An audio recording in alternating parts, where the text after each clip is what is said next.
Hello, fellow fragrance lovers, and welcome back to my channel. Today, I am bringing you the new.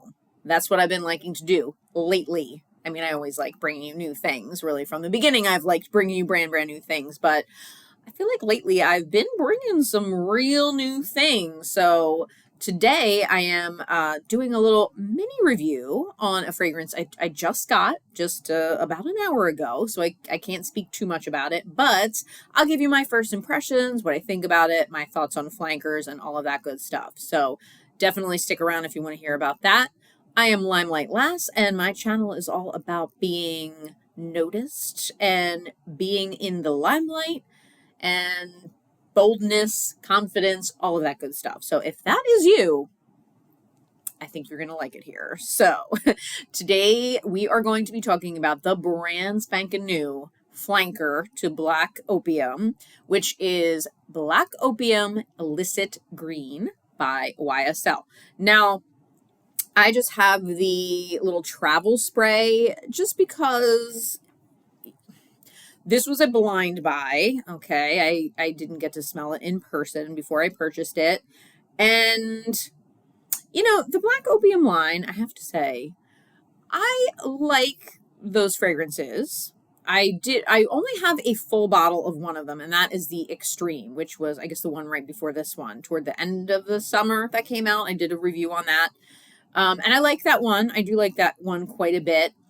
But I don't know. The way I feel about the Black Opium fragrances are, you know, first off, a lot of people complain that they are just too, like, overdone as far as too many people wear them. Strangely enough, I don't think I know anybody in my, like, actual real life that wear, like, I always hear all these fragrance YouTubers saying, like, everybody wears Black Opium. I don't think I know anybody who wears Black Opium, to be honest with you. So I don't know where they're wearing Black Opium. Like, there's chicks walking around all over the place wearing Black Opium. It's not here. It's not in the Philly suburbs. I can tell you that. But I don't know. What do I know? So anyway, in theory, I should be crazy about these fragrances because I am a coffee nut. Like, I am obsessed with coffee. And of course, the main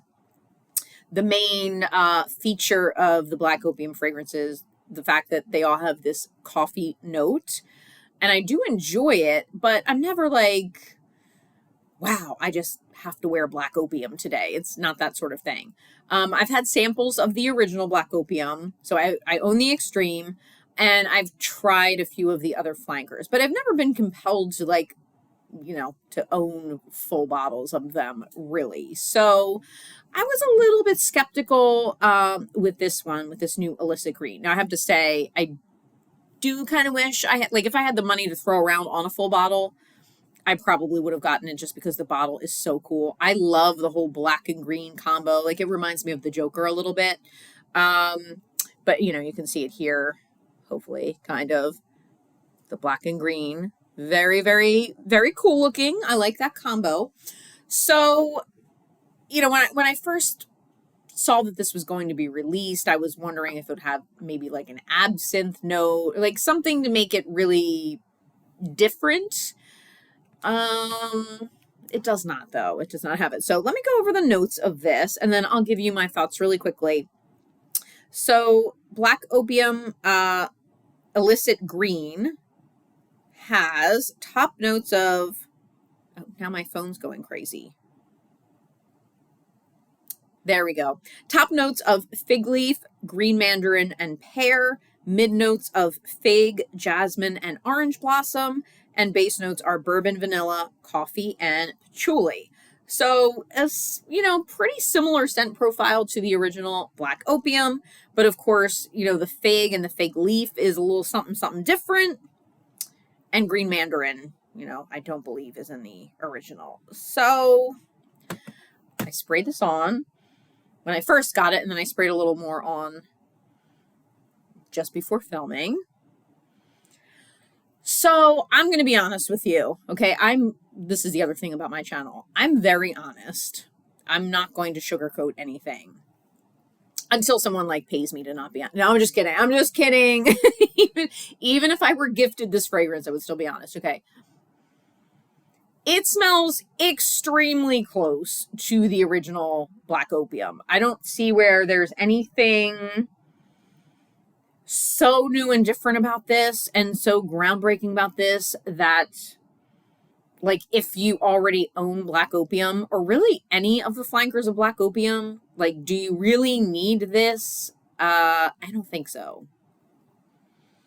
It does have a slight bit more of like a freshness, like a green freshness to it in the opening. I do think the coffee is very, very slightly less present here, but I'm talking very slight. You still get a lot of the vanilla in the dry down. It's still really, really sweet. The fig, like if I'm comparing this fig to the fig in like Angel Au Croisière, which is a beautiful fig patchouli fragrance, doesn't even have as much as that. Yeah, it doesn't even have as much. I mean, I can tell the fig is there and the fig leaf, but it's nothing, again, it's nothing that is so unique, so different that, do you need this if you already have one of them? I don't think so. If you're into the packaging, if you don't own any of the Black Opiums and you'd like to delve into the world of Black Opium, then go for it. It's nice. The projection isn't super strong. I'm not sure how long this would last, but just speaking from the other Black Opiums, they're like a maybe 5-hour fragrance for me. They don't perform terribly, but they don't, they're not overachievers in the performance department either. So I would say, this is a cool release, like as far as the packaging and all of that, very cool, very hip. The, the promotion images are really cool for it as well.